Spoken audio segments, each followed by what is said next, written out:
স্বাগত আজকে বাংলাদেশে আপনাদের সঙ্গে আছে আমি খালেদ মহিউদ্দিন। সুপ্রিম কোর্ট প্রাঙ্গণ থেকে ভাস্কর্য অপসারণের প্রতিবাদ জানিয়েছেন রাজনীতি সংস্কৃতি সহ নানা শ্রেণী পেশার মানুষ। এই সিদ্ধান্তে রাজনৈতিক উদ্দেশ্য কতটা তা নিয়ে উঠছে প্রশ্ন।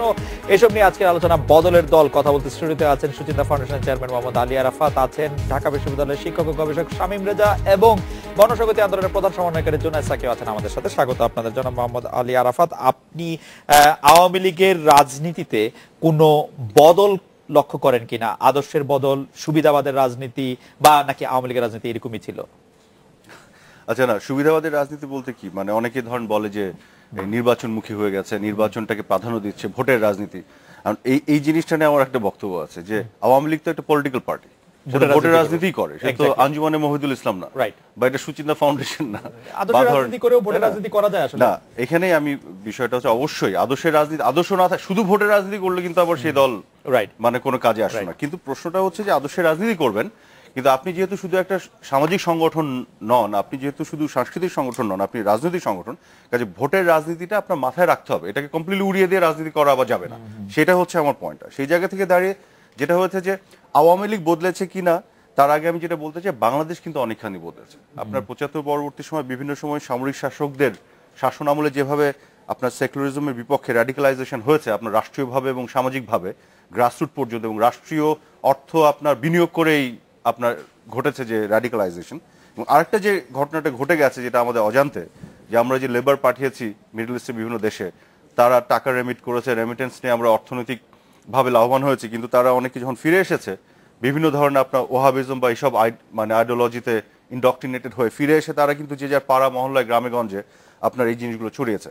সো একটা দীর্ঘ সময়ের প্রেক্ষিতে যেটা হয়েছে, বাংলাদেশের মানুষের একটা বড় অংশের মধ্যে কিন্তু এই ব্যাপারগুলি ঘটেছে। আপনি আজকে দেখবেন এই ইভেন গুলশান বাউন্ডারি বাড়িধারার আপার মিডল ক্লাস মানুষের মধ্যে যে হেজাবাইজেশনের যে নেচার, আমি কিন্তু আই এম নট এগেইনস্ট হেজাবি, একজন মানুষের পার্সোনাল ইয়ের ব্যাপারে আমি রেসপেক্টফুল, বাট যে কালচার হিসেবে এটার যে পরিবর্তন ট্রেন্ডটা, সেগুলো কিন্তু দেখা যাচ্ছে যে ঘটনাগুলি ঘটছে।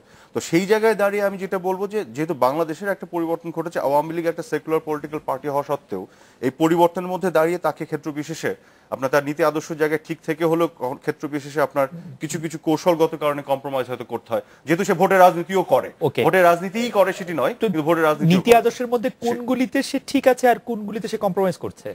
সবচেয়ে বড় কথা হচ্ছে বাংলাদেশের যে সংবিধানটা যদি আপনি দেখেন, যেটা আপনার ধর্মনিরপেক্ষতা একটি 4 মূলনীতির একটি মূলনীতি ছিল, সেটাকে কিন্তু ৭৫-এর পরে জিয়া রহমান সাহেব বদলে আপনার ধর্মনিরপেক্ষতা কেটে দিয়ে নিয়ে আসলো আপনার একটা ধর্মীয় একটা প্রতিক্রিয়াশীল একটা চিন্তা। তারপরে আবার ঢুকালো কি আপনার বিসমিল্লাহির রহমানির রহিম। তারপরে আবার এরশাদ সাহেব এসে পরে কি করলো, রাষ্ট্র ধর্ম বানিয়ে ফেললো, রাষ্ট্রে অ্যাজ ইফ ধর্ম থাকবে এরকম। তো এই ভদ্রলোকরা এই কাজগুলি করেছে একবার ইসলামের প্রতি মায়া মমতা শ্রদ্ধাবোধ থেকে, তা তো নয়। তারা তো করেছে বেসিক্যালি ধর্মটাকে অপব্যবহার করে, মানুষকে সেন্সিটাইজ করে আপনার অপরাজনীতির চেষ্টা তাদের নিজেদের সুবিধায়। তো সেইখানে দাঁড়িয়ে আওয়ামী লীগ ধরেন পুরোটা চেঞ্জ করে ফেলতে পারেনি, কিন্তু ধরেন ধর্মনিরপেক্ষতারা কিছুটা ফিরিয়ে আনতে পেরেছে পঞ্চদশ সংশোধনীর মধ্যে দিয়ে।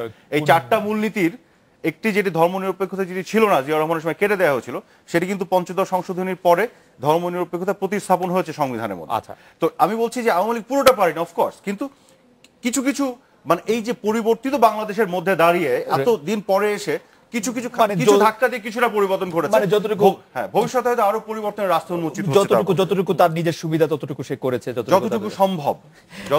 এটা ডিপেন্ড করে মানে how you look at it. এটার মধ্যে সুবিধার কিছু নাই, কিন্তু ধর্ম নিরপেক্ষতা আনার মধ্যে এটা আইডিওলজিক্যাল জায়গা থেকে করা, আইডিওলজিক্যাল জায়গা থেকে সরে যাওয়াই তো সুবিধাবাদ, আমি যা বুঝি আর কি। অধ্যাপক শামীম রেজা, আপনি কি মনে করছেন? কিন্তু এটা তো আইডিওলজিক্যাল জায়গায় সরে যাওয়া হলো না, এটা তো আইডিওলজিক্যাল, তার আইডিওলজিক্যাল জায়গাতে নিয়ে আসা হলো। ৭২-এর সংবিধানের যে ধর্মনিরপেক্ষতা, সেটা আওয়ামী লীগ নিয়ে আসলো, সেই ধর্মনিরপেক্ষতা নামে রাখলো, আসলে কোনো কিছু 4 মূলনীতির একটা না, আর কোনো কিছু হলো কি, এটা তো আবার বড় ইসলামও থাকলো, ধর্মনিরপেক্ষতা থাকলো, মানে ধর্মেও আছে, জিরাফেও আছে, সেটা কতটা ঠিক? এটাই তো আপনাকে আমি বলতে চাইলাম যে আপনি পুরাটা তো পারেনি, আমি তো স্বীকার করেই নিলাম, মানে কোনোটাই পারেনি আর কি, পুরোটা পারেনি। গোল কিন্তু গোল দিলেই গোল হয়, মাঝামাঝি গিয়ে কর্নার হয়ে গেলে এটার গোল হয় না। পুরোটা পারেনি মানে কোনো কিছু মিন করে না, মানে কিছু মিন করে কিনা।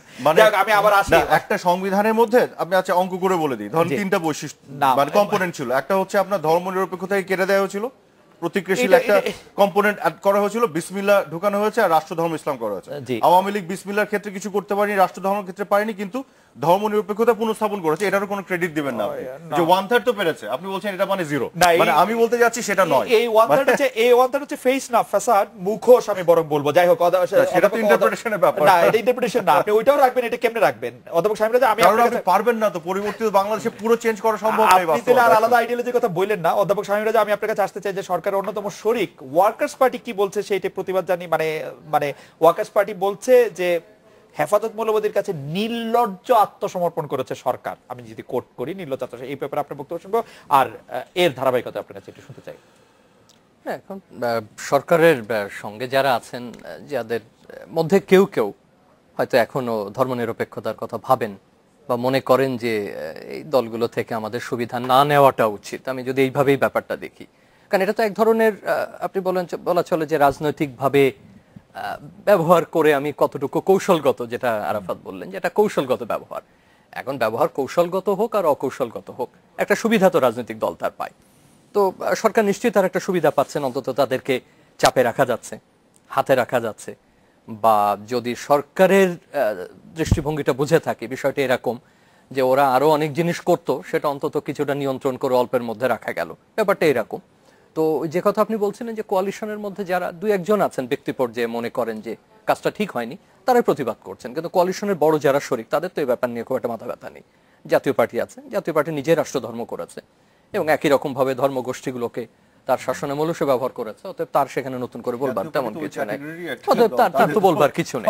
এখন আপনি কিন্তু অধ্যাপক শামীম রাজা, মানে আপনি কি মনে করেন যে সরকারের এই অ্যাকশন রিঅ্যাকশন গুলি আসলে ভোট বা নির্বাচন নির্ভর? মানে ওরা হেফাজতকে খুশি রাখতে চাইছে বা হেফাজতের সাথে এক ধরনের, আমি আতাত শব্দটাই ব্যবহার করতে চাই ভালো অর্থে, সেই আমার কাছে মনে হয় যে দুই ভাবে। একটা হলো যে কোনো একটা বড় শক্তি গোষ্ঠী এবং সেটা যদি রাজনৈতিকভাবে প্রতিপক্ষ হিসাবে দাঁড়িয়ে যায়, শক্তিশালী অবস্থায় দাঁড়িয়ে যায়, তাহলে যে কোনো সরকারের জন্য সেটা শুভকর না। সরকার তো নিঃসন্দেহে চাইবে যে তাকে কন্টেইন করতে বা তাকে নিয়ন্ত্রণ করে একটা অবস্থানের মধ্যে রাখতে। আর দ্বিতীয় হচ্ছে নির্বাচন তো অবশ্যই একটা লক্ষ্য।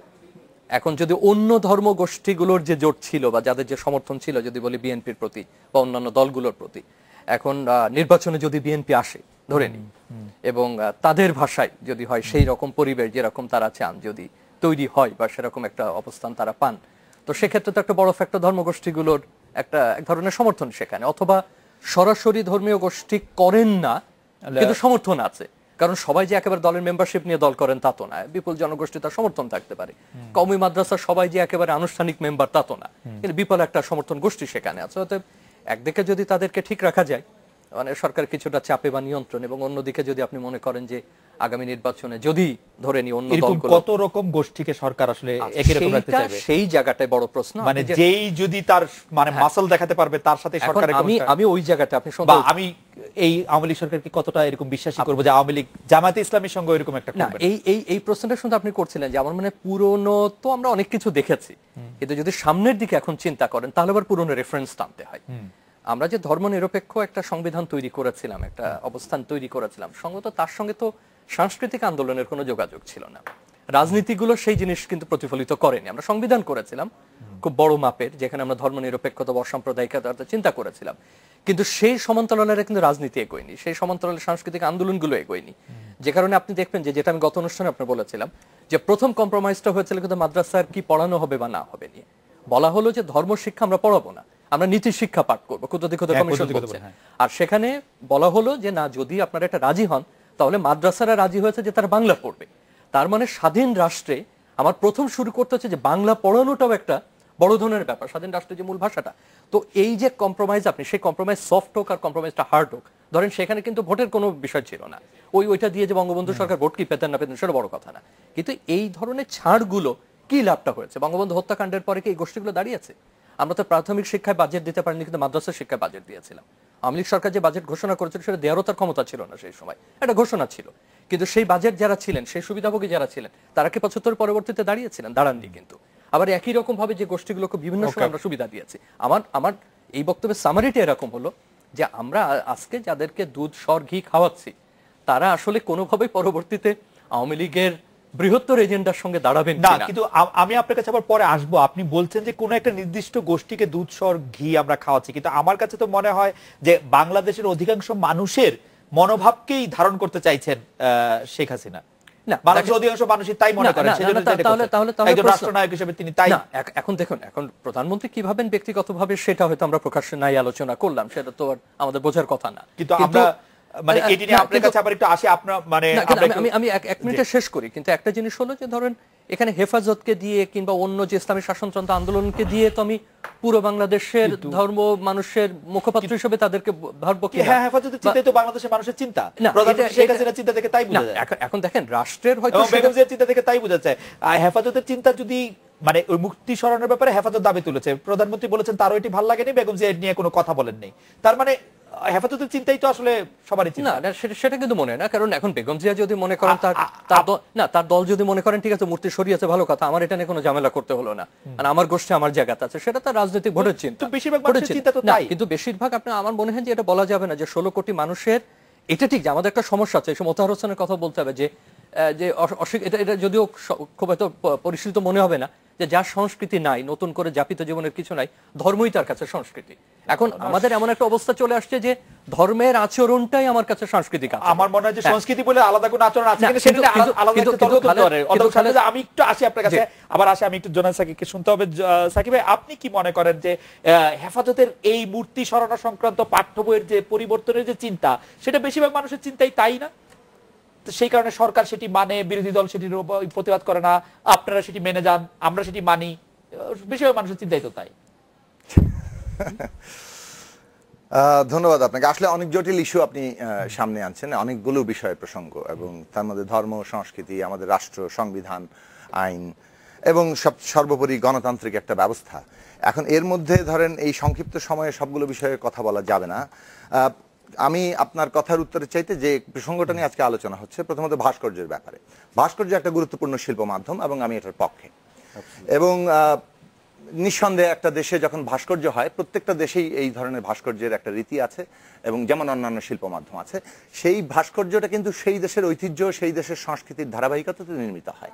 কাজেই যে কোনো সাংস্কৃতিক মাধ্যমকে তার নিজের রুট, মানে নিজের ভূমি, নিজের মানুষ এবং তার যে যাপিত জীবন, তার মধ্যে ধর্ম অন্তর্ভুক্ত, এগুলো সবকে সমেত করে তার সাংস্কৃতিক প্রকাশটা ঘটতে হয়।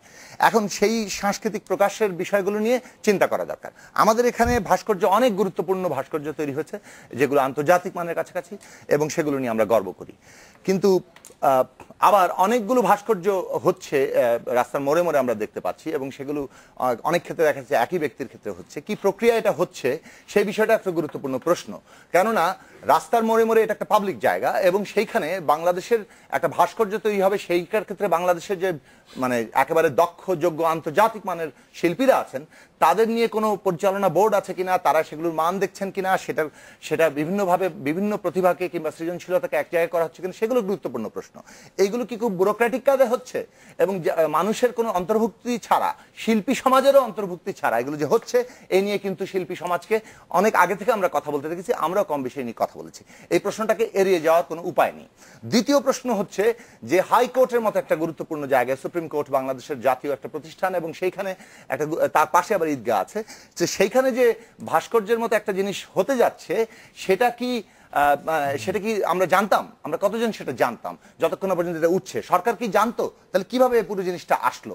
এবং দ্বিতীয়ত আবার কিভাবে, কি প্রক্রিয়ায় সরছে? সুপ্রিম কোর্টই সরিয়েছে নাকি প্রধানমন্ত্রী তার আগে কিন্তু তার অবস্থান ঘোষণা করছেন? ফলে প্রক্রিয়াগুলো কিন্তু আমাদের জানা থাকা দরকার। আমরা সেটা খুব পরিষ্কারভাবে জানিনি যে কি প্রক্রিয়াটা হচ্ছে, এবং তার ক্ষেত্রেও কোনো আলাপ আলোচনা কিংবা জনগণের কোনো মতামত কিংবা এই ইকুয়েশনগুলো, জনগণের বিভিন্ন অংশ, জনগণের মতামত নেওয়া হয়েছে, জনগণের প্রতিনিধি হেফাজত ইসলাম, তাদের মতামত নেওয়া হয়েছে। হ্যাঁ, একটা জিনিস আমি বলি, তাদের মতামত নেওয়া হয়েছে মানে তাদের, এবং আমরা সবাই খুশি হয়েছি সুপ্রিম কোর্ট থেকে এটা সরে গেছে, আমরা সবাই খুশি, আমরা সবাই। এবং আপনিও মানে রাজনৈতিকভাবে সেটা একটি পচা জিনিস ছিল, সরে যাওয়া ভালো। কথাটা যেখানে শোনে যে একটা জায়গায় যখন এটা হবে, তখন সেই জায়গাটায় কিভাবে আসলো? কেউ দাবি করেছে, কেউ দাবি করেছিল সুপ্রিম কোর্টের ওখানে একটা ভাষণ দাবি করতে হবে কেন? আমরা একটা বিরতি নিয়ে এই জায়গায় ফিরি, দাবি করতে হবে কেন? আমার প্রশ্ন হচ্ছে যে একটি জিনিস নান্দনিক না হতে পারে, সেটি আরেকটি প্রশ্ন। কিন্তু মানে আমার বক্তব্য সেই জায়গায় আমি আসছি যে আমার বক্তব্য আমরা সবাই পছন্দ করেছি, হেফাজতে ইসলামীর এই দাবি আমরা সবাই পছন্দ করেছি, আমরা শুধু এটি মানতে চাইছি না, আমাদের সবার পছন্দে সেটি সরেছে। আমরা বিরতি নিচ্ছি, ফিরছি। আপনার কথার সাথে আমি একমত না।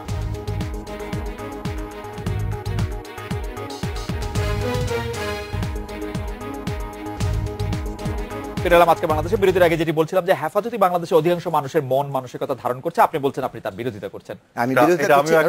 আমিও আমি আপনাকে একটা জিনিস বলতে চাচ্ছি। আমি যে বললাম যে কে করলো, কিভাবে সরালো, এই প্রক্রিয়াগুলো নিয়ে আমাদের প্রশ্ন তোলা দরকার, কারণ এর সাথে আমাদের জনগণের, নাগরিকদের অধিকারের প্রশ্নটা যুক্ত। এবং সেই জায়গা থেকে আসি যে এই যে কে করলো এবং কিভাবে সরালো, এই জায়গাটা যখন আমি তুলি, তার মানে এমন একটা ইস্যুকে আমরা সামনে আনলাম যেটা আসলে আমাদের এখন মানে জাতির, জনগণের আরো যে অন্যান্য ইস্যু, সেগুলো সবগুলোকে পাশে সরিয়ে দিয়ে এটাই একটা রাজনীতি এবং দেশের বিভক্তির যে জায়গাগুলো, সেগুলোকে আরো এটা উস্কে দেয় কিনা, কোথা থেকে এই ইস্যুগুলোকে এইভাবে তৈরি করা হয়, এই প্রশ্নটাকে আপনার ষড়যন্ত্র তত্ত্বমূলক মনে হতে পারে, কিন্তু এই ষড়যন্ত্র তত্ত্বমূলক জায়গাগুলো সামনে আসে তখনই যখন একটা ঘটনা ঘটে এবং তার ইমপ্লিকেশন হিসেবে আমরা দেখি আমাদের জাতি কেবল বিভক্তি হতে থাকে। এখন আসেন যে এই ভাস্কর্য সরানোর ব্যাপারটা, এখন এই হাইকোর্ট প্রেমিসে এটা হবে কি হবে না, এ নিয়ে যেহেতু হাইকোর্ট একটা 16 কোটি মানুষের জায়গা, এই রাষ্ট্রের যত রকম মত পথ আছে সবার, সে নিয়ে মতাদর্শিক তর্ক থাকতে পারে, মতবাদিক তর্ক থাকতে পারে, সেটা কর্তৃপক্ষের নিশ্চয়ই বিবেচনা করার জায়গা আছে। কিন্তু সাধারণভাবে ভাস্কর্য সরানোর ব্যাপারে যদি এইটা একটা প্রতীক হয়ে ওঠে যে একটা হাইকোর্টের এই জায়গা থেকে সরিয়ে আসলে মূলত ভাস্কর্যই বাংলাদেশ থেকে উঠিয়ে দেওয়া হবে এবং সংস্কৃতির মাধ্যমগুলো উঠিয়ে দেওয়া হবে, সেই ক্ষেত্রে এই প্রবণতাটা কিন্তু দেখা যাচ্ছে, কারণ ইতিমধ্যেই দাবিটা উঠে গেছে। দাবিটা উঠে যাওয়ার ফলে আজকে বলতে হচ্ছে যে ভাস্কর্য সরানোর যে তৎপরতা বাংলাদেশে শুরু হয়েছে, এটা এমন একটা রাজনীতি যে রাজনীতি বাংলাদেশের সমগ্র ইতিহাস, ঐতিহ্য এবং আমাদের অর্জনগুলোর কমপ্লিটলি বিপরীত জায়গায় দাঁড়াচ্ছে। কাজেই আমাদেরকে দেখতে হবে যে আমাদের শাসক দলগুলো এই বিষয়ে কি অবস্থান নেয়। আমরা দেখব যে এর জন্য এই যে এই বিষয়টাকে রাজনীতির খেলা করে বাংলাদেশে যে আত্মসমর্পণের রাজনীতি শুরু হয়েছে, এটা শুরু হয়েছে শাসক দলগুলো তাদের জনগণের সাথে স্বার্থের দিক থেকে বিচ্ছিন্ন হয়ে যাওয়ার কারণে। তারা এখন বিভিন্ন দলকে খুশি করার রাজনীতিতে তারা লিপ্ত হয়েছে। আরাফাত ভাই, আপনি কি মনে করছেন যে ওই প্রশ্নের উত্তর দিতে দেই আমি একটা থিওরিটিক্যালি আনি জিনিসটা। বাংলাদেশে যদি সমস্ত জনগোষ্ঠীকে আপনি 3 ভাগ করেন, আমি যেটা দেখি আমার অবজারভেশন থেকে, একটা ভাগ হচ্ছে ধরেন আলট্রা সেকুলারিস্ট, খুবই ছোট্ট একটা অংশ, আর একটা অংশ হচ্ছে রিলিজিয়াস ফান্ডামেন্টালিস্ট, এটাও আমার দৃষ্টিতে খুবই ছোট একটা অংশ, যেটা হেফাজত। কিন্তু এই দুইটার মাঝখানে যে বড় একটা অংশ, তারা কিন্তু অসাম্প্রদায়িক কিন্তু ধর্মভীরু। আবার তারা না ফান্ডামেন্টালিস্ট হেফাজত টাইপ অলটুগেদার, না তারা আলট্রা সেকুলারিস্ট। হ্যাঁ, এখন হেফাজত সুযোগটা পায়, যেমন ধরেন হেফাজত কিন্তু বাংলাদেশের সমস্ত ভাস্কর্য উঠাতে চায়, কিন্তু বাংলাদেশের মেজরিটি জনগোষ্ঠী অসাম্প্রদায়িক ধর্মভীরু, সমস্ত ভাস্কর্য উঠানোর পক্ষে না। হেফাজত কিন্তু শিক্ষা অনির্বাণ নিভিয়ে দিতে চায়, শিক্ষা চিরন্তন নিভিয়ে দিতে চায়, কিন্তু বাংলাদেশের মেজরিটি মানুষ অসাম্প্রদায়িক ধর্মভীরু কিন্তু ওটা নিভিয়ে দিতে চায় না। তারা মুক্তিযুদ্ধের চেতনার ব্যাপারটা মনে করে, আমি একটু না মনে এটা চাইও না, এটার মধ্যে শ্রদ্ধাও আছে। যেভাবে মানুষের ঢল পড়ে আপনার শহীদ মিনারে, হেফাজত শহীদ মিনার ফুল দেওয়ার বিপক্ষে, বাংলাদেশের মেজরিটি মানুষ ফুল দেওয়ার পক্ষে। কিন্তু এই মেজরিটি মানুষের অসাম্প্রদায়িক বা ধর্মভীরু, তাদের মধ্যে কিছু কিছু বিষয় দেখুন হেফাজতের সাথে ওভারল্যাপিং আছে। যেমন ধরেন যখন আপনি থেমিসের মূর্তি, the so called Greek goddess বলা হচ্ছে, ঈদগাহ ঠিক সামনাসামনি, এই জায়গাতে হেফাজত একটা সুযোগ পেয়ে গেছে। এখানে বাংলাদেশের মেজরিটি মানুষের সাথে এই পার্টিকুলার ইস্যুতে একটা সাপোর্ট পেলেও পেতে পারে যে ওটা ওখান থেকে সরিয়ে অন্য জায়গায় সরাও। তো হেফাজতে এন্টায়ার হেফাজতের যে দাবি, তার সাথে বাংলাদেশের মেজরিটি মানুষ পুরো দাবির সাথে একমত হচ্ছে না, দু একটা জায়গায় হয়তো হচ্ছে যেটাকে হেফাজত কাজে লাগাচ্ছে। আবার সেকুলারিস্টদের না, পাঠ্যপুস্তকের ক্ষেত্রেও বিষয়টা অনেকটা এরকমই। আবার আলট্রা সেকুলারিস্ট যারা, তাদের ক্ষেত্রেও যেটা হচ্ছে, তাদের যে দাবির যে বিষয়টা, সেখানে কিন্তু বাংলাদেশের মানে সমস্ত মানে মেজরিটি একমত হচ্ছে না। আপনাকে একটা মজার আমি একটা দিই, যে এক্সাম্পল দিই।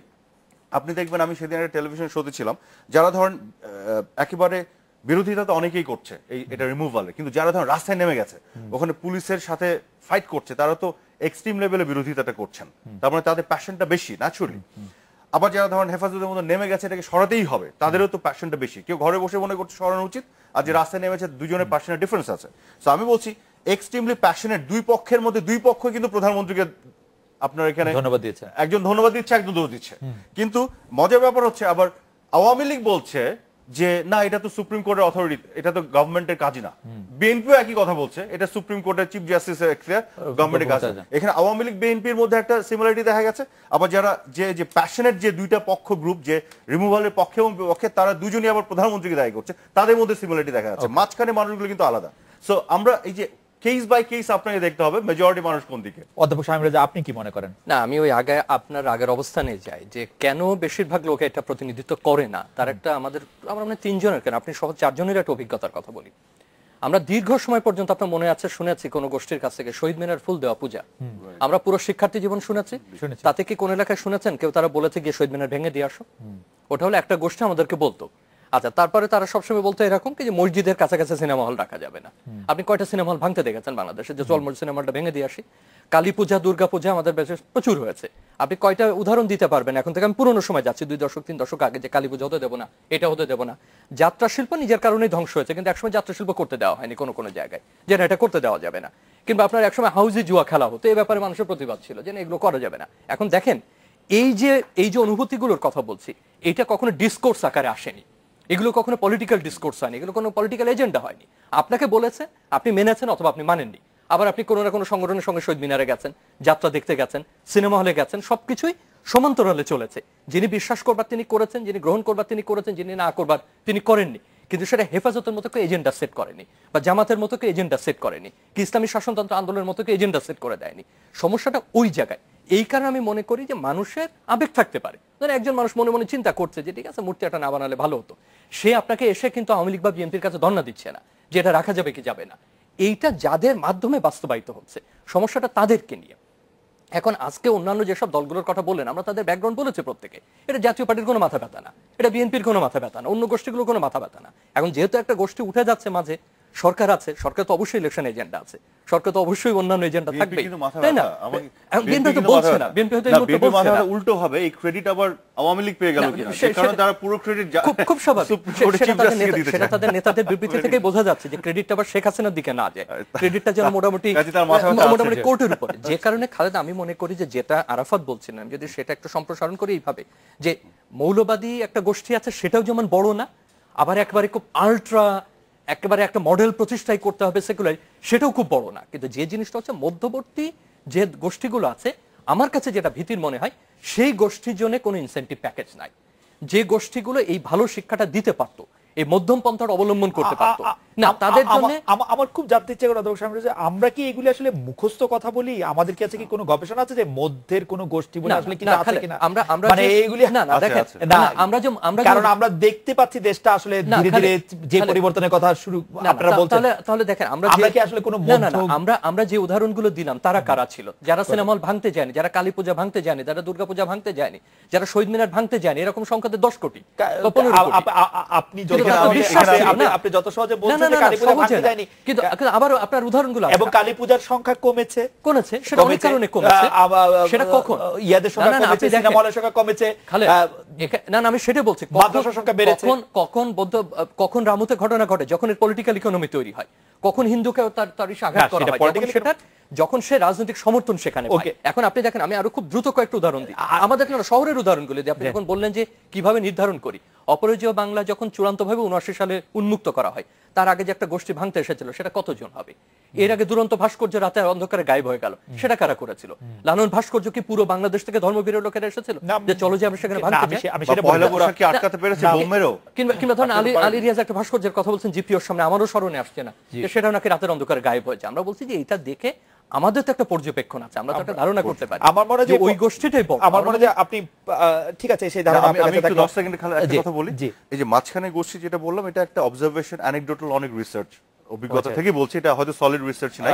বাট আরেকটা জিনিস যেটা এই গোষ্ঠীর মধ্যে আপনি যেটা বলছেন এটার সাথে একমত, এই গোষ্ঠী যেটা অসাম্প্রদায়িক ধর্মভীরু বলছি, সেটা কিন্তু কি হালকা একটু শিফট হচ্ছে সাম্প্রদায়িকতার দিকে, এটাও সত্য। আবার ওকে, আমি একটু জোনাল সাকির কাছে আসতে চাই, আমরা একটা বিরতি নিয়ে ফিরবো।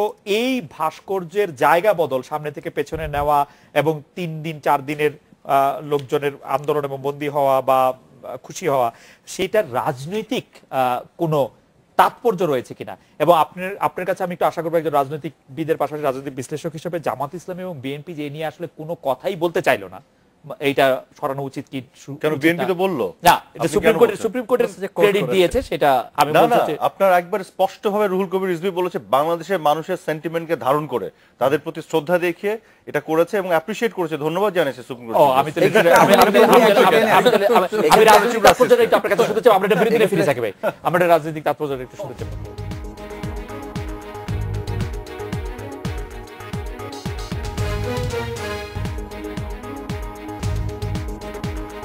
ফিরলাম আজকে বাংলাদেশে। সাকিব ভাই, আমি এই মূর্তি জায়গা বদল নিয়ে রাজনৈতিক না ভাস্কর্য, এটা নতুন করে ভাস্কর্য মানে এটা বলে কি আরাম পাওয়া যাবে জানি না, মানে মূর্তি বলে কি কমে যায় কিনা তাও আমি বুঝি না। যাই হোক সাকিব ভাই, এই ভাস্কর্যটি দুইটার কনোটেশন দোতনা আলাদা, দোতনা বাংলাদেশে আলাদা, ভাস্কর্যের দোতনা আলাদা এবং দুইটার অর্থ আলাদা। আচ্ছা, মানে ভাস্কর্য মূর্তি নয়, মূর্তি না, মূর্তি না, মানে সম্ভবত মূর্তি শব্দের যেটা দোতনা তৈরি করা আলাদা হয়, বলছি, যে আপনি যেটা তৈরি করা হয় আক্ষরিক পূজার জন্য, অর্থের জায়গা থেকে না। না, সে তো প্রতিমা। শুনুন, একটা শব্দ, না, সেটাই একটা মূর্তি। শব্দ কি অর্থ ধারণ করে সেটা তার ব্যবহারের উপর মানে এইটা কবে থেকে শুরু হলো আমি জানি না, কিন্তু স্ট্যাচু অর্থ মূর্তি আর স্কাল্পচার হচ্ছে ভাস্কর্য। না, দুটোর একটা, আচ্ছা দুটো ঠিক আছে, এটা আলাদা কি প্রেক্ষাপটে সেটা কি ঐতিহাসিক ভাস্কর্য চর্চার বলে মধ্যে আসতেছে তার উপর অর্থ ভাস্কর্যটি নির্ভর করে। জায়গা বদলের সময় মানে রাজনৈতিক তাৎপর্য, মানে এটা পলিটিক্যালি কারেক্ট। না না, আসলে ব্যাপারটা হচ্ছে যে এক্ষেত্রে আওয়ামী লীগ, বিএনপি, জাতীয় পার্টি, জামাত ইসলামী এবং হেফাজত ইসলামী সবাই একই প্লেনে আছে, একই অবস্থানের মধ্যে আছে। গণসংহতি আন্দোলন।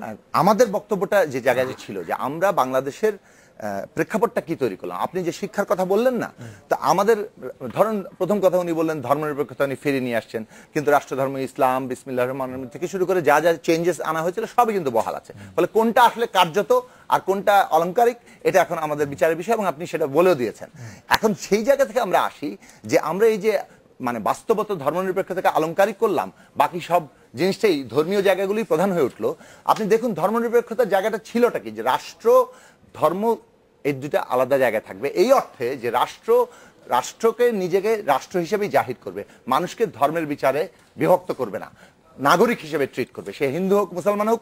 এমনকি মুসলমানদের মধ্যেও 10টা ধরেন মানে মতামতের ধারা আছে। তাহলে যদি একটা রাষ্ট্র ইসলামী রাষ্ট্র হতে চায় তাহলে কোন মতটা প্রাধান্যে আসবে, বাকি সবগুলো কি তারা নিপীড়ন করবে, সেটা যাতে না হয়। ফলে একটা গণতান্ত্রিক রাষ্ট্রর দায়িত্ব হচ্ছে যে ইসলামের মধ্যেও যে অসংখ্য উপধারা আছে, এমনকি অন্যান্য ধর্মের মধ্যে আছে, তাদের মধ্যে এই বিভেদের মধ্যে রাষ্ট্র নিজে না জড়িয়ে, সেটা সমাজের ব্যাপার, সমাজে মানুষ ধর্মচর্চা করবে এবং রাষ্ট্র সেখানে একমাত্র কাজ হচ্ছে নাগরিককে নাগরিক হিসেবে তার নিরাপত্তা এবং তার ধর্ম প্রকাশ করার, মতামত প্রকাশ করার, এই যে একটা নির্দিষ্ট ব্যাখ্যার অনুসারী হওয়া, সেটা হওয়ার নিরাপত্তাটা রাষ্ট্র তাকে দিবে। এই অর্থে যখন দাঁড়ায় জিনিসটা, এটা দাঁড়াতে হলে রাষ্ট্রটা জাতিকে ঐক্যবদ্ধ করতে হয়। তার জন্য শিক্ষা হচ্ছে গুরুত্বপূর্ণ মাধ্যম, আরো মাধ্যম আছে, কিন্তু সেই শিক্ষার মাধ্যমটাকে আমরা কি করেছি, আমাদের দেশে ধর্মীয় শিক্ষা হবে না কেন, অবশ্যই হবে, কিন্তু আমরা বুনিয়াদী শিক্ষাকে একটা জায়গায় কি দাঁড় করাতে পেরেছি? আমরা ক্লাস 8 থেকে 12 ক্লাস পর্যন্ত কি তাদেরকে প্রস্তুত করতে পারছি? যারা উচ্চতর ধর্মীয় শিক্ষা যাবে তাদের জন্য উচ্চতর বিশ্ববিদ্যালয় থাকবে, সেই জায়গাগুলো করতে পারেনি, বরং আমরা 3 ভাগে ভাগ করে আমরা জাতিকে ইতিমধ্যে বিভক্ত করে ফেলেছি। এখন এই বিভক্তির বাস্তবতায় 45 বছর পরে এসে আমরা ভাবছি যেন কিছুই ঘটেনি, এবং তখন একটা জিনিস যখন বিরাট গোষ্ঠী এসে একটা বিশেষ বিষয়কে ইয়ে করছে, তখন ওইটা নিয়ে আমরা কিন্তু ব্যস্ত হয়ে পড়ছি। সমাজের অর্থনীতি, সমাজের বৈষম্য, সমাজের মধ্যে শিক্ষা সবকিছু কিভাবে বদলে যাচ্ছে সেটার দিকে আর নজর দিচ্ছি না। ধরুন আজকে বাংলাদেশে 1 সেকেন্ড শেষ করব, আজকে হাওরবাসী 1 কোটি মানুষ দুর্যোগ দুর্ভোগের মধ্যে আছে, তাদের জন্য একটা আশু সমাধান আছে, জলমহলের ইজারাটা অন্তত সাময়িকভাবে বন্ধ করুন। এ নিয়ে আমরা ভূমি মন্ত্রণালয়ে ঘেরাও করছি, এটা কোনো পত্রিকায় জায়গা পাচ্ছে না, এটা ইস্যুতে পরিণত হচ্ছে না। ইস্যুতে পরিণত হচ্ছে এইটা যেটা আপনারা আনতে চান, এবং এইখানে রাজনীতি আছে, এখানে রাজনৈতিক উদ্দেশ্য আছে, উদ্দেশ্য ছাড়া এই ঘটনাগুলো ঘটছে।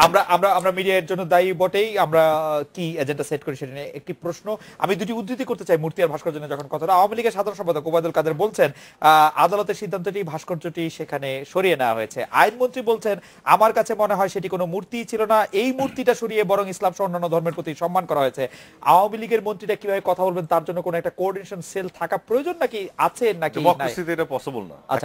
মানে আপনি কিভাবে এটাকে স্ট্রিমলাইন করে একই জায়গায় কথা বলবেন? আচ্ছা, এটা মনে হয় না পৃথিবীর কোনো দেশে পসিবল হয়। পৃথিবীর কোন দেশে এত আলাদা আলাদা রকম কথাবার্তা কি বলে? মানে দুইজন খুবই আলাদা না, একজন কিন্তু বলছে না যে আপনার কি বলে অ্যাপল আর একজন অরেঞ্জ, এরকম না। মানে মূর্তি আর ভাস্কর্য কিন্তু অলমোস্ট ইন্টারচেঞ্জেবল। মূর্তি আর ভাস্কর্যের কথা যদি বাদ দেই, আপনি সবাই কিন্তু ভাস্কর্য বলানো মানে চাবুক দিয়ে, এটা হয়তো ইয়েতে পসিবল, আপনার মিলিটারি রুলে পসিবল, এটা তো হয়তো। আচ্ছা, আপনি ক্যাবিনেটে বসে এই বাইরে আপনি কি মনে করেন যে আইনমন্ত্রী বলছেন এই মূর্তিটি সরিয়ে বরং ইসলাম সহ অন্যান্য ধর্মের প্রতি সম্মান করা হয়েছে, এই বক্তব্যটি আওয়ামী লীগের বক্তব্য বা আওয়ামী লীগের সরকারের মন্ত্রীর বক্তব্য আমরা ধরে নিব কিনা? এটা আওয়ামী লীগের বক্তব্য বলে আমি মনে করি না, হয়তো ওনার ব্যক্তিগত বক্তব্য, এবং আমার বক্তব্য, আমিও এটার সাথে একমত। আপনি ইসলাম ধর্মের প্রতি সম্মান করা হয়েছে সেই বক্তব্যের সাথে আপনি আমি এর সাথে একমত। আমরা একটা আমি আরেকটা ছোট আমার একটা অভিজ্ঞতা শেয়ার করব। আমি আমেরিকায় ছিলাম তখন, এরকম একটা ইন্টারেস্টিং ইস্যু উঠলো। অ্যালাবামার হাইকোর্টে 10 কমান্ডমেন্টস এর একটা আপনার ইয়ে ছিল, খোদাই করা।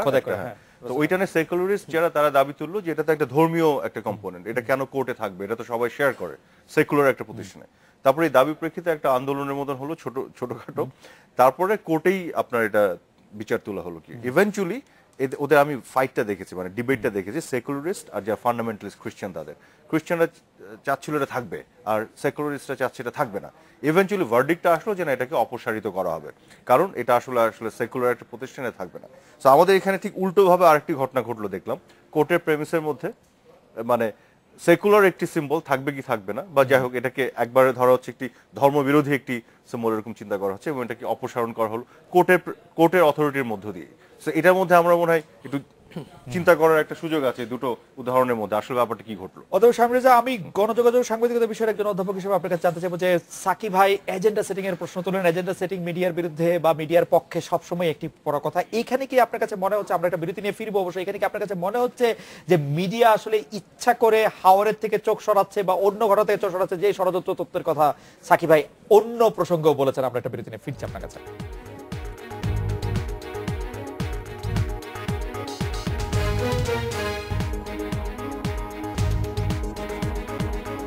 ফিরে এলাম আজকে অধ্যাপক শামীম রেজা। আমি মিডিয়ার এজেন্ডা সেটিং নিয়ে জানতে চাইছিলাম যে মিডিয়া কোন খবরকে গুরুত্ব দিচ্ছে, কোন খবরকে সামনে আনছে, কোন খবরকে সামনে আনছে। আমার মনে হয় যে কোনো তাত্ত্বিক আলোচনার সুযোগ নেই। মিডিয়ার সামনে যদি ইভেন্টস গুলো ক্রমাগত উন্মুক্ত হতে থাকে, তার তো কিছু করার থাকে না। এখন ট্রাম্প সাহেবের ঘরের অবস্থা ভয়াবহ খারাপ, তখন অলরেডি রাশিয়ার সাথে সম্পৃক্ততা নিয়ে তার আলোচনা চলছে। ট্রাম্প গেলেন মধ্যপ্রাচ্য সফরে, আপনি কোনটাকে এজেন্ডা করবেন? মানে তিনি রাশিয়ার সঙ্গে কি করে কি সুবিধা নিয়েছেন সেটা এজেন্ডায় রাখবেন, নাকি সৌদি আরবে গিয়ে যে বিশাল একটা কি কি করলেন সেটা রাখবেন? এটা খুব কঠিন একটা সমস্যা তৈরি দেয়। এখন যেটা আমাদের এখানে ঘটছে, কে ঘটছে, কারা ঘটছে, সেটা আলাদা আলোচনার বিষয়। এত দ্রুত একটা ঘটনার পেছনে আর একটা ঘটনা চলে আসে যে গণমাধ্যমের আসলে তখন আর একটা ইস্যুর উপরে সম্ভবত আমাদের একজন দর্শকের মানে সাহায্য নিয়ে আমি যদি প্রশ্নটা এরকম করে করি, যখন হেফাজতের দাবিতে সুপ্রিম কোর্টের প্রাঙ্গণ থেকে সামনে থেকে মূর্তিটি সরানো হচ্ছে, তখন সেখানে আন্দোলন করছেন 100 বা 200 জন লোক, কিন্তু মিডিয়া সেটিকে এত গুরুত্ব তোলে কেন দিচ্ছে না? এইটাই মিডিয়ার স্বকীয়তা। এখন প্রশ্ন হলো যে কমার্শিয়াল মিডিয়ার কাছে সবসময় বলা হয় যে আমি চাইবো তার কাছে প্রচুর জিনিস, সেটার মানে এই না যে খালেদের চ্যানেলকে সমর্থন করে বলা হচ্ছে। আমার প্রত্যাশাও থাকে যে প্রতিদিন একটা ঘটনার পেটে আর একটা ঘটনা সেখানে ঘটে যাচ্ছে। যেমন ধরুন আপনার, আমরা যদি গুলশানের ঘটনাটা ধরি, যে দুটো ছাত্র অভিযোগের প্রেক্ষিতে তার বিষয়টা আসছে, তার পাশাপাশি আবার তার পরিবারের বিষয়টা চলে আসছে, তার ব্যবসার বিষয়টা চলে আসছে, তার সঙ্গে সংগঠনের বিষয়গুলো চলে আসছে, আলোচনাটার এক জায়গায় থাকে না। এখন হাওড়ের ঘটনাটা নিঃসন্দেহে গুরুত্বপূর্ণ, যেটা তিনি বলছেন সেটা হতো যদি রেডিক্যাল মিডিয়া হতো। এটা তো রেডিক্যাল মিডিয়া না, এটা একটা কমার্শিয়াল মিডিয়া, যাকে প্রতিদিন অনেকগুলো বিষয়ের মধ্যে থাকতে হয়। এখন যে কারণে আপনি দেখবেন যে আমরা যখন মিডিয়া ক্যাটাগরি গুলো করি, তখন আইদার এই কাজটা করতে হবে রেডিক্যাল মিডিয়াতে, না হলে আন্ডারগ্রাউন্ড মিডিয়াকে, না হলে বাংলাদেশের মতো দেশে মানে রেডিক্যাল মিডিয়াগুলি টিকছে না কেন? আমাদের তো রেডিক্যাল মিডিয়াই নাই, মানে হয় থাকছে না বা টিকছে না। সেটা একটা বড় কারণ হচ্ছে অর্থায়ন নাই, পৃষ্ঠপোষকতা নাই। আপনি যেমন দেখবেন যে যখন সামরিক সরকার ছিল, যদি সরাসরি এরশাদ সরকার ছিল, তখন প্রচুর আন্ডারগ্রাউন্ড নিউজ পেপার বের হতো, তখন প্রচুর রেডিক্যাল মিডিয়া বের হতো, অ্যাক্টিভিস্ট মিডিয়া আমরা একটা শব্দ বলি। এখন সোশ্যাল মিডিয়া কিছু অ্যাক্টিভিস্ট মিডিয়া, কিন্তু সোশ্যাল মিডিয়া এখনো হয়তো রেডিক্যাল ধারণা প্রকাশ করে, রেডিক্যাল এজেন্ডা সেট করা কিন্তু এক জিনিস না। সুতরাং আপনি যে প্রকৃতির মিডিয়া, এটা যেখানে বসে আমরা এই আলোচনাটা করছি, এইটুকু ডেলিবারেটিভ স্পেস যে আমরা ব্যবহার করতে পারছি, সেটাও কিন্তু অনেক বড় একটা অর্জন। যে গণসংহতির তিনি তার মতো করে বক্তব্য দিচ্ছেন, আমি আমার মতো করে বক্তব্য দিচ্ছি, তিনি তার মতো বক্তব্য দিচ্ছেন। আমরা এজেন্ডা সেটিংটা একেবারে যদি পুরনো পশ্চিমা রীতিতে একেবারে শিরোনাম কি হবে, স্ক্রলে কি যাবে, সেটা একমাত্র এজেন্ডা। আমরা যে আলোচনা করছি সেটাও কিন্তু এজেন্ডা। আর এখন আর মিডিয়া আরেকটু যোগ করি যে মিডিয়া যে পিক করে না তা না। আপনি কিন্তু একটু আগে বললেন যে যেখানে ভাস্কর্য সরানোর বা না সরানোর ব্যাপারে যেমন মিডিয়া আলোকপাত করছে, যদি 200 জন থাকে, আমি জানি না সংখ্যায় কতজন ছিল, গণমাধ্যম যথেষ্ট ইম্পর্টেন্স দিয়েছে, তাদের ছবি দিয়েছে, অবস্থানগুলো দিয়েছে, আপনি অনলাইন পোর্টালগুলো তাদের সম্পর্কে দিয়েছে। আজকে পর্যন্ত গণমাধ্যম, যদি মুদ্রণ মাধ্যম বলি এবং সম্প্রচার মাধ্যম বলি, সমান গুরুত্ব দিয়েছে। তাদের বিরুদ্ধে কি মামলা হয়েছিল, তারা জামিন পেলেন কি পেলেন। আমরা একটি মানে মিডিয়া এইভাবে এটি কিভাবে পিক করে, যেমন আমাদের দর্শকরা এরকম বলছেন যে ধরেন অনেক সমর্থন থাকা সত্ত্বেও এখানে হেফাজতের কেউ নাই, অনেক সমর্থন কম থাকা সত্ত্বেও এখানে জোনায়েদ সাকি আছেন, কথার কথা। সেটা অবশ্যই সেটি আমরা মিডিয়াটি ঠিক করে কিভাবে? সেটা দেখেন, সেটা মিডিয়া কিভাবে ঠিক করে, তার আগে বরং প্রশ্ন উঠবে যে জোনায়েদ সাকিকে কেন দেখা গেল না। সেটা নিয়ে তো বিশাল উত্তেজনা তৈরি করা হবে ফেসবুকে তার অনুসারীরা বা সোশ্যাল মিডিয়া তার অনুসারীরা, যে ওখানে জুনায়েদ সাকি ছিলেন, ওখানে ক্যামেরা কেন গেল না। জুনায়েদ সাকি নিজে গুরুত্বপূর্ণ। এখন প্রধানমন্ত্রী নিজে প্রতিদিন এত গুরুত্বপূর্ণ বিষয় জেনারেট করছেন, তৈরি করছেন, যে এমন হতে পারে যে আমি বলছি না যে হাওড়েরটা গুরুত্বপূর্ণ না প্রধানমন্ত্রী গুরুত্বপূর্ণ না ভাস্কর্য গুরুত্বপূর্ণ তিনটা। কিন্তু গণমাধ্যম অনেক সময় এটা ফলো আপ করতে পারে না, দীর্ঘদিন এটা ধরে রাখতে পারে না, সেটা তার একটা ব্যর্থতা। মোহাম্মদ আরাফাতের কাছে আসবো। সাকিব, আপনি যে প্রসঙ্গটি তুলছিলেন যে একটি ষড়যন্ত্র তত্ত্বের কথা এবং চোখ সরিয়ে নেয়ার কথা, সেই প্রসঙ্গটি একটু ইলাবোরেট করবেন কিনা আমরা একটু আরাফাত ভাইয়ের কাছে না, আমি বলছি যে আমাদের এখানে ধরেন হাওর, চালের দাম, বিচারহীনতা, গণতন্ত্রহীনতা সর্বোপরি আর অনেক মানুষের অনেক ইস্যু আছে। সেই ইস্যুগুলোর যেগুলো গুরুত্বপূর্ণ ইস্যু সেগুলোর চাইতে আমরা অনেক সময় আমরা যে ইস্যুগুলো সামনে আসে সেই ইস্যুগুলো সবসময় যে ইস্যুর নিজের কন্টেন্টের কারণে আসে তা না, তার চাইতে অনেক লার্জার স্কিমের কারণে, অর্থাৎ আরো অনেক বৃহত্তর স্বার্থ কিংবা গোল লক্ষ্য করার জন্য অনেক সময় আসে। সেই আশাটা কেন আসে? তাহলে কি মিডিয়া কারো দ্বারা চালিত হচ্ছে? আসলে আমি এই পরিপ্রেক্ষিতে একটা সুনির্দিষ্ট কথা বলবো, সেটা হচ্ছে যে ডিসকোর্সের কথাটা বললেন না, আমাদের এখানে কোনো ডিসকোর্স আকারে আসলে নাই। অর্থাৎ আমাদের এখানে তর্কটা গণতান্ত্রিক একটা সমাজে যেভাবে তর্ক চলতে পারে, মতাদর্শিক তর্ক চলতে পারে, ভাস্কর্য নিয়ে তর্ক চলতে পারে, সেই তর্কের জায়গাটা নাই। আমাদের এখানে একটা জবরদস্তি স্বৈরতান্ত্রিক ব্যবস্থা এবং কার্যকর কোনো গণতন্ত্র নাই। এক তো ভোটারবিহীন সরকার, সেটা আরেকটা জিনিস। আরেকটা হচ্ছে যে এফেক্টিভলি কোনো ডেমোক্রেটিক চর্চা পরিবেশ প্রতিষ্ঠানই নাই। তার মধ্যে যে কোনো এই ধরনের ইস্যু আসলে সেটা ওই স্বৈরতান্ত্রিক ব্যবস্থারই মানে তার কোন ইস্যু হিসেবে তার পক্ষে এগুলো টুলস হিসেবে কাজে লেগে যায়। ফলে এই ধরনের আলাপ আলোচনাগুলো তর্ক আকারে সমাজের মধ্যে আসতে পারে না। মিডিয়া এই ধরনের স্বৈরতান্ত্রিক ব্যবস্থায় স্বাধীনভাবে ভূমিকা পালন করতে পারে না। স্বাধীন ভূমিকা মিডিয়া পালন করতে পারলে, এমনকি কমার্শিয়াল মিডিয়াও, আমি বলবো যে র্যাডিক্যাল মিডিয়া সেটা আরেকটা জিনিস, কিন্তু কমার্শিয়াল মিডিয়ার মধ্যেও যে মানে পার্থক্যগুলো দেখা যেত সেই জায়গাগুলো কম তৈরি হয়। এখন এই পরিস্থিতিটা আমাদের এখানে তৈরি হয়েছে কারণ আমরা এমন একটা ব্যবস্থার মধ্যে আছি যেখানে মিডিয়া স্বাধীনভাবে ভূমিকা পালনের সুযোগগুলো ক্রমাগত। এর জন্য আপনি সরকারকে দায়ী মনে করছেন, শাসকদের গোষ্ঠীদের দায়ী মনে করছেন? অফকোর্স আমাদের যে মনোপলি শাসন ব্যবস্থা, এই মনোপলি শাসন ব্যবস্থা সবাইকে একেবারে আপনি কি শুধু শাসকদের দায়ী করবেন, শাসিতদের দায়ী করবেন না? মানে আমরা কেন শাসিত হচ্ছি ইচ্ছা করে করে? অফকোর্স করব, সেটা বলতে গেলে আমাকে আরো 3 মিনিট বলতে দেন। হ্যাঁ, মানে শাসক এবং শাসিত না, আজকে আর পাচ্ছেন না। আপনাকে এখানে লিডিং ইয়েটা কে? মানে শাসক। গণতান্ত্রিক স্পেস যদি না থাকে, আপনি কি বলবেন প্রত্যেকে খালি গুলির সামনে প্রত্যেকদিন দাঁড়াবে? তা তো দাঁড়ায় না। একটা জনমত সৃষ্টি হয়। কেউ কি দাঁড়ায়? অফকোর্স মানে আমরা শাসিতদের মধ্যে কেউ কি দাঁড়াচ্ছে? শুনেন, মানে আমরা কি শাসক গোষ্ঠীর সাথে তাল মিলিয়ে চলতে চাই? স্বৈরতন্ত্রের বিরুদ্ধে লড়াই করতে আমাদের 23 বছর, কিন্তু আমরা কি আমাদের স্বৈরতন্ত্র করতে 9 বছর, আমরা কি শাসক গোষ্ঠীর সাথে কেউ সবাই তাল মিলিয়েই চলতে চাই? মানে আমরা তো আমাদের প্রবণতা তো তাই। গুরুত্বপূর্ণ সময় পর্যন্ত অনেকেই তাল মিলিয়ে চলতে চায়। যখন জনগোষ্ঠীর মধ্যে ওই সংগ্রামটা দানা বাঁধে তখন আর তাল মেলানো চলে না। ওকে, আরাফাত ভাই এটা নিয়ে কিছু বলবেন? কোনটা নিয়ে? এই শাসক শাসিত এবং শাসকরা মানে কুকিগত করে রাখছে, এজেন্ডা সেট করছে।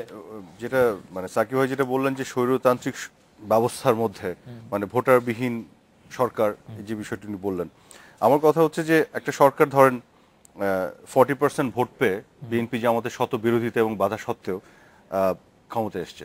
আচ্ছা, 40% নিয়ে আবার বিতর্ক আছে কি, এটা ইলেকশন কমিশন বলেছে, কিন্তু আপনার ইলেকশন ওয়ার্কিং গ্রুপ যারা অবজার্ভ করেছে 29টি সংগঠনের একটি প্ল্যাটফর্ম, তারা কিন্তু 33% ভোটের কথা বলেছে, যারা 10,000 ভোটার্স করেছে আপনার অবজার্ভ করে বলেছে। তো সেটা তারা তো একটা থার্ড প্ল্যাটফর্ম, কোনো ইলেকশন কমিশনের গভর্নমেন্টের প্ল্যাটফর্ম। এরকম একটি ধরেন অবস্থা, এবং কেন ভোট কম পড়েছে এটা আমরা জানি, বিএনপি জামাত সরাসরি বিরোধিতা করেছে। এরকম একটি জায়গা থেকে এই সরকার ক্ষমতায় আসার পরে সেই সরকারের শাসন ব্যবস্থার মধ্যে একটি টেলিভিশন চ্যানেলে এসে আপনার ভোটারবিহীন একটি সরকার এবং স্বৈরাচারী সরকার এটা বলা একটি স্বৈরতান্ত্রিক ব্যবস্থায় সম্ভব? এটাই হচ্ছে আমার প্রশ্ন। এটি স্বৈরতান্ত্রিক ব্যবস্থা এটা সম্ভব ছিল আপনার জন্য? এবং এটা কিন্তু আজকে শুধু বলছেন না, প্রতিদিন বলছেন।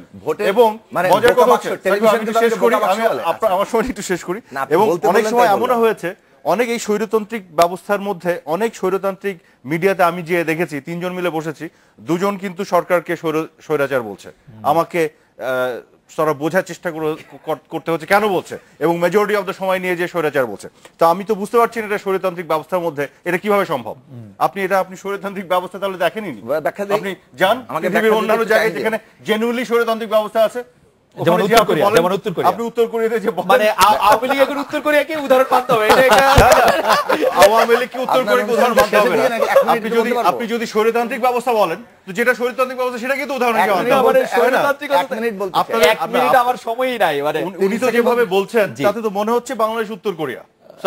আওয়ামী লীগকে বলতে হবে না, আপনার জন্য আপনাকে উত্তর করে এক্সাম্পল দিতে হবে। যেটা বলছি যে এই আওয়ামী লীগ, বিএনপি, জাতীয় পার্টি, জামাত এবং হেফাজত সব যে একই প্লেনে আছে, এটার মূল কারণটা হচ্ছে যে আমরা যখন জনগণের কেন পাই, আমি এটা বলি যে আমরা জনগণের স্বার্থগুলোকে আসলে সাইডলাইনে ফেলছি এবং ক্রমাগত জনগণের স্বার্থকে ধারণ করার মতো রাষ্ট্র ব্যবস্থার মধ্যে সেই জায়গাগুলো কমিয়ে ফেলছি। তার ফলে হয় কি, জনবিচ্ছিন্ন শক্তিকে সবসময় মানুষকে খুশি করতে হয়, বিভিন্ন গোষ্ঠীকে খুশি করতে হয়। আপনি জনগণের স্বার্থ বলতে যেটা যেমন ধরুন ভারতের কাছ থেকে আমাদের জাতীয় স্বার্থ আদায় না করে বাংলাদেশে ইসলামপন্থী গ্রুপকে খুশি করা, এটা হচ্ছে এখনকার রাজনীতির অংশ। সেই জায়গাটা আমরা এই ইসলামপন্থী, বাংলাদেশের সব মানুষ ইসলামপন্থী। শামীম ভাই আপনি যদি শেষ করেন আমাদের 30 সেকেন্ড। আমরা যে আলোচনা শুরু করেছিলাম, আমার মনে হয় যে ছাড় এর বেশি আর না যাওয়া ভালো। এই পর্যন্ত ঠিক আছে, ঠিক এই পর্যন্ত আমরা কি মানে আমরা পার হয়ে এটা একেবারে ওয়াটার টাইট না, কিন্তু প্রশ্নটা হলো যে সরকারের রিলাই করার মতো আরো অনেক ফোর্স আছে যেগুলোর কথা সে বলেছিল, তার হাতে তরুণরা আছে, তার হাতে অনেক ধরনের ব্যবস্থা আছে। সুতরাং যে একটা বা দুটো শক্তির উপর সে নির্ভর করছে, আমি মনে করি এই ছাড় এর বেশি আর দিলে সেটা নিয়ন্ত্রণে থাকবে না।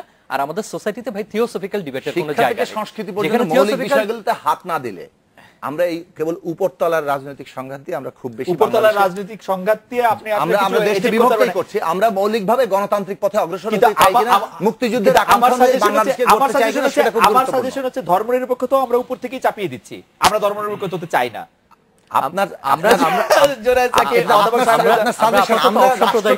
রাষ্ট্রকে আমাদের দেশের মানুষকে নাগরিক হিসেবে দেখবে কিনা সেই প্রশ্নটা মীমাংসা করতে চাই। সেটার নাম ধর্মনিরপেক্ষ দিবেন না কি দিবেন সেটা হচ্ছে পরবর্তী প্রশ্ন। প্রথম প্রশ্ন হচ্ছে রাষ্ট্র তার চরিত্রের দিক থেকে নাগরিকদেরকে কিভাবে দেখবে। জোনায়েদ সাকি, অধ্যাপক শামীম রেজা এবং মোহাম্মদ আরাফাত, আপনাদের অনেক ধন্যবাদ। এই ছিল আজকে বাংলাদেশে দেখা হচ্ছে আগামীকাল এই সময়। শুভরাত্রি।